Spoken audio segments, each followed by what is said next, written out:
Hello friends, welcome to my channel Sheeba's multi gallery. मैं शीबा पिल्ले से child psychologist और counsellor आज आपको बताऊंगी कि लर्निंग डिसेबिलिटी क्या होती है। तो लर्निंग डिसेबिलिटी बच्चों में वो स्थिति होती है जिसमें किसी भी बच्चे को पढ़ने, लिखने, बोलने, समझने या मैथ्स के किसी भी प्रॉब्लम्स को सॉल्व करने में उसे काफ़ी कठिनाई आती है, जबकि ये बच्चे बिल्कुल सामान्य होते हैं और ना ही ये कोई मानसिक बीमारी होती है। ये सिर्फ एक ब्रेन का प्रोसेस होता है जो कि बच्चों को समझने में जहाँ पर काफ़ी कठिनाइयाँ आती हैं। अब लर्निंग डिसेबिलिटी कई प्रकार के होते हैं। जैसे पहला, डिसलेक्सिया। डिसलेक्सिया के बच्चों को पढ़ने लिखने में कठिनाई आती है, अक्षरों को पहचानना, शब्दों को समझने में गलती करना, ये सब दिक्कतें उनको काफ़ी ज़्यादा होती हैं। दूसरा है डिस्ग्राफिया। डिस्ग्राफिया में बच्चे को लिखने में कठिनाई होती है, जो कि बच्चे अक्षर टेढ़ा मेढ़ा लिख देते हैं या जो सेंटेंस लिखते हैं उसको उल्टा पुल्टा करके लिख देते हैं, जो कि उसका मीनिंग बिल्कुल भी नहीं बनता है। तीसरा है डिसकैल्कुलिया। डिसकैल्कुलिया में बच्चे गणित में, मैथ्स में अधिकतर गलतियां करते हैं। उनको छोटे छोटे जो जमा घटा के जो प्रॉब्लम्स भी होते हैं उसको भी वो सॉल्व नहीं कर पाते हैं। चौथा है डिस्प्रैक्सिया। डिस्प्रैक्सिया में बच्चे जो है अपने डेली जो एक्टिविटीज़ होते हैं छोटे छोटे, जैसे कि बटन लगाना, जूते में फीते बांधना, इस तरीके के काम को भी वो सही ढंग से नहीं कर पाते हैं। नेक्स्ट है ऑडिटरी या विजुअल प्रोसेसिंग डिसऑर्डर, जहाँ पर बच्चे को सुनकर या देखकर जो जानकारी बच्चे को ठीक से काम करना होता है वो नहीं कर पाते हैं, उसमें उनको बहुत ज़्यादा कठिनाई होती है। आइए अब हम देखते हैं इसका लक्षण क्या है।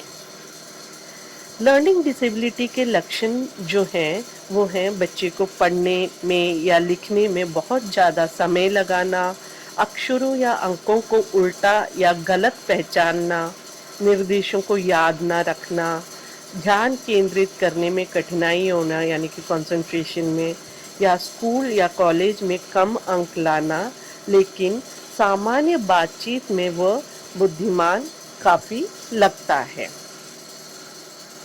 इसके कारण होते हैं जैसे कि जन्म के समय मस्तिष्क को ऑक्सीजन ना मिलना, आनुवांशिक या जेनेटिक कारण होना, मस्तिष्क में कुछ हिस्सों का असामान्य विकास होना, या गर्भावस्था में संक्रमण या कोई चोट लग जाना। इसका इलाज या ट्रीटमेंट या सपोर्ट हम बच्चे को कैसे दे सकते हैं?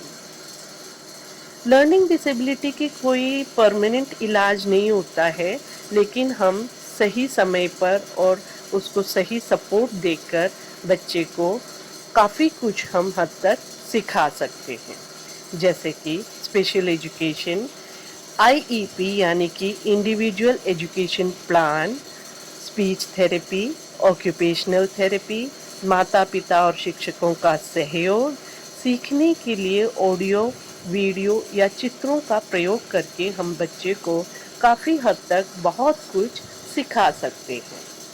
लेकिन महत्वपूर्ण बात यह है कि वह बच्चा बिल्कुल भी कम बुद्धिमान नहीं होता है, उसे सिर्फ पढ़ने लिखने में ही कठिनाई होती है।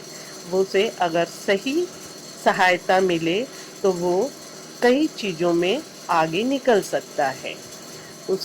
उसको हमें पहचानने की ज़रूरत होती है, जो कि वो अलग अलग फील्ड में काफ़ी अच्छा कर सकता है, जैसे कि कला, खेल, संगीत, कंप्यूटर, या कोई ऐसा क्षेत्र उस बच्चे के अंदर हमें पहचानना होता है कि क्या वो किसी और फील्ड में अच्छा कर सकता है। अगर वो यदि किसी भी फील्ड में अच्छा कर सकता है तो उसे पहचान कर हमें उस दिशा में उसको डाइवर्ट कर देना चाहिए। साथ ही ये पढ़ाई लिखाई का सही सपोर्ट देकर स्पेशल एजुकेशन के द्वारा जो भी उसकी कमियां हैं उसे देखकर हमें उसे पूरा सपोर्ट देना चाहिए। उस बच्चे का सीखने का तरीका बिल्कुल अलग होता है। उसे हमें विजुअलाइज़ करके वीडियोस दिखा के या और भी बहुत सारे ऐसे सपोर्ट हैं जिसके द्वारा हम उस बच्चे को काफ़ी कुछ सिखा सकते हैं। एकेडमिक्स में भी वो काफ़ी अच्छा कुछ कर सकता है। मैं आप सभी पेरेंट्स से यही रिक्वेस्ट करूँगी कि आप अपने बच्चे पर ज़्यादा बोझ ना डालें। अगर उस बच्चे को कोई भी दिक्कत आती है, कठिनाई आती है पढ़ने लिखने में, तो उसे समझिए और उसको सपोर्ट कीजिए, ना कि उसे हमें लोगों के दिखावे के लिए हमें उसे नहीं तुम्हें डॉक्टर ही बनना है, तुम्हें इंजीनियर ही बनना है, इस चक्कर में उस पे पढ़ाई का प्रेशर डालें। बच्चे को हमेशा केयरफुली हैंडल करना होता है, उसे समझना होता है, उसकी दिक्कतों को समझकर हमें उसे सपोर्ट करके उसके लाइफ को आगे बढ़ाना होता है।